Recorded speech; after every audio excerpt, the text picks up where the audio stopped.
All right, so in this video, we're going to just look at an example of using the Weierstrass M-test. Even though we already kind of saw a couple examples, we'll do another one of using the Weierstrass M-test actually to show that a power series represents a continuous function on a certain interval. And it's going to be kind of similar to the x to the k over 1 plus x to the k thing. Before I do that, I'm actually going to give a lecture question. So this is lecture 18, question 1. Show that the sum of 1 over n squared sine of nx from n equals 1 to infinity represents a continuous function on R. Okay?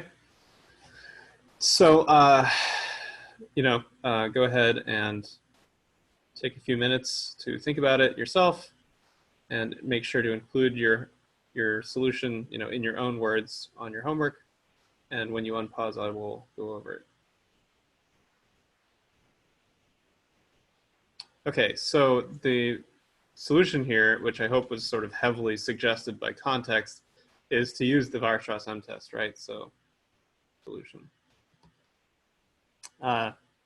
Set, gn of x is 1 over n squared sine of nx, sine of nx on R. Then absolute value of gn of x, is less than or equal to 1 over n squared. Set this equal to, let's say, mn, and the sum from n equals 1 to infinity of mn converges. So, right, we know the sum of 1 over n squared converges, so the sum of gn converges uniformly on R. Since each gn is continuous on R, this means that the sum of gn is continuous on R. Okay, so not too bad at all, right? Look, this is the fruits of our labor. Is that this is actually pretty easy to deal with now. Okay, so let's look at one more example here. So this is what they call example 4 in the book. So let's show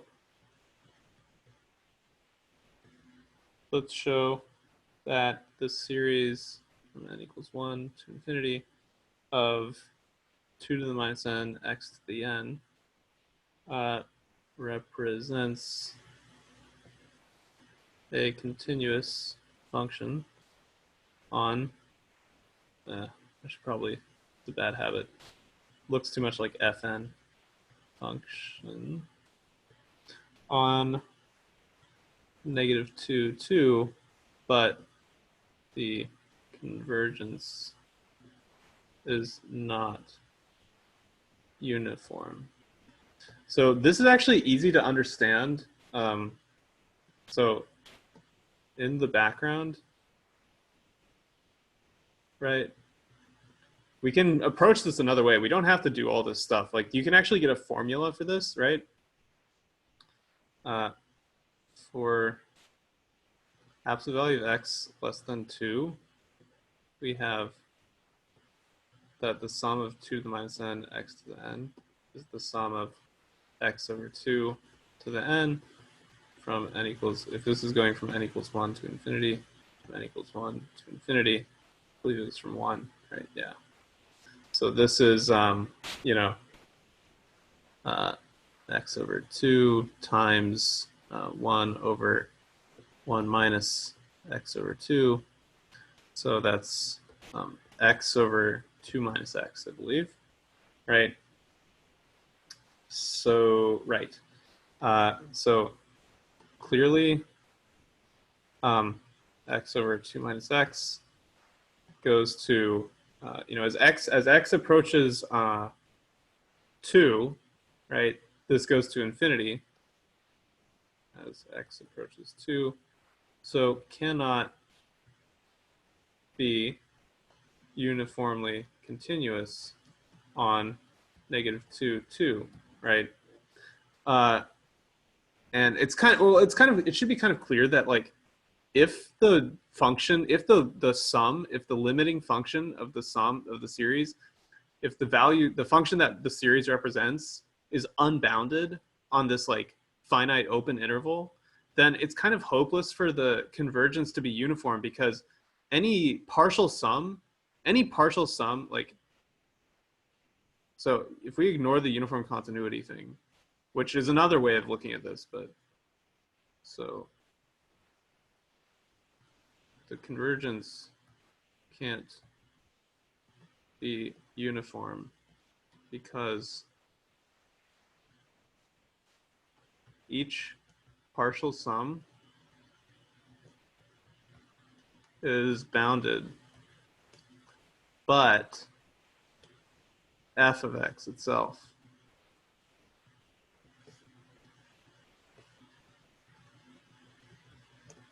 is unbounded on -2, 2. Right. So that's a problem. There's no way that the convergence can be uniform. Okay. Even though it is this is continuous on the interval -2, 2. Right. This is continuous. It's just not uniformly continuous. Okay. So yeah, because you can't extend it because it has a pole at x equals 2. Anyway, but let's go back to the example. So, so we'll show that this series 2 to the negative n x to the n from n equals 1 to infinity converges uniformly on any interval -a with a less than 2, right? 0 less, well, yeah, whatever, doesn't matter. Okay, to see this, note that if g n of x is 2 to the minus n x to the n, then on -a, we have absolute value of gn of x is less than or equal to 2 to the minus n a to the n. So call this mn. Then the sum from n equals 1 to infinity of mn converges, right? It's a geometric series.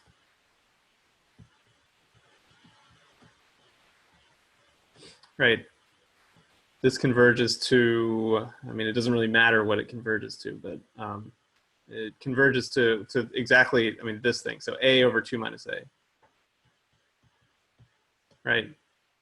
So this is less than infinity. So the series of Gn is, converges uniformly on -a. So the series from n equals 1 to infinity, Gn of x represents a continuous function on -a. Since, whoa, a was arbitrary, right? This actually means that the series of Gn is, so this actually means that the series of Gn of x represents, oh, sorry, I should delete this x. The series of Gn represents a continuous function on all of -2, 2. This is because if we pick any x naught in -2, 2, then we can pick a with absolute value of x naught, absolute value of x naught strictly less than a, strictly less than 2, and know that g, if we call this f, let's call this function f, then we know f of x, well, f, we know f is continuous on -a. So f is continuous at x naught, because x naught is in the interior of this interval, right? We just pick we just pick an interval that like contains x naught on the interior. For any point x naught in this open interval, we can actually do that, right? And then since f is continuous on that entire interval, it's clearly continuous at x naught, okay? And that's true for any point x naught in this open interval. So it's like a little bit weird how this, from this like knowledge of continuity on any closed interval strictly smaller than the open interval, tells us that it's continuous on the entire open interval. But it's like, so it seems weird that we have to like progress through it this way, and we can't just directly show that it's continuous on the entire open interval. But yeah, that's just the way it works. Okay, so the last thing is like, how else might we argue that the series of Gn does not converge uniformly on -2, 2, right? We showed that it converges uniformly on -a for a less than 2, right? But if you look at the entire open interval, the convergence is not uniform, right? So how might we argue that? Well, actually, notice that the limit, so if we, the limit as x approaches plus or minus 2 of the absolute value of Gn of x is 1. Yeah. i.e. the supremum of the absolute values of Gn of x for x in the entire interval -2 to 2 are always equal to 1, right? So if you only restrict x to be between -a and a, where a is less than 2, then this supremum is going to be like, you know, a to the n over 2 to the n or whatever. And as n approaches infinity, that'll actually approach 0. But in this case, because we're letting x go all the way, you know, kind of up to -2 and 2, even though it can't equal those, it can get arbitrarily close. So the supremum is actually always 1, and that doesn't approach 0. This does not converge to 0. So in general, if the limit as n approaches infinity of this supremum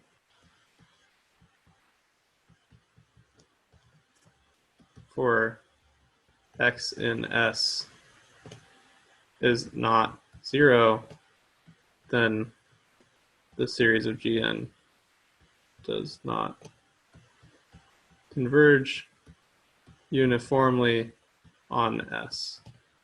So to see this, why?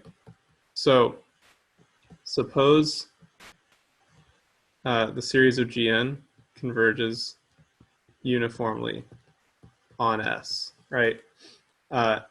Then it,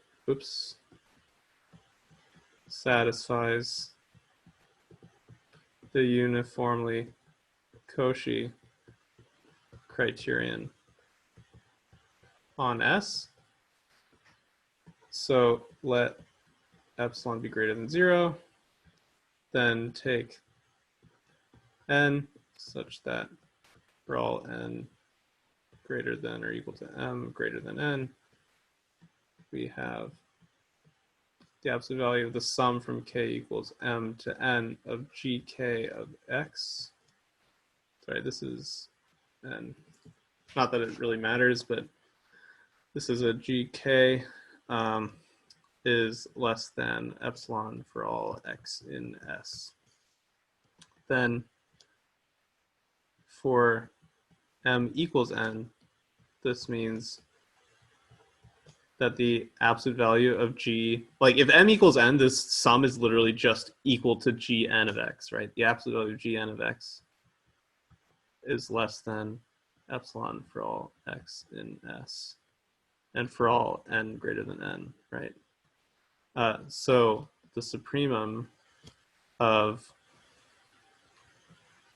these absolute values over x in S is less than or equal to epsilon for all n greater than n, right? So you can see that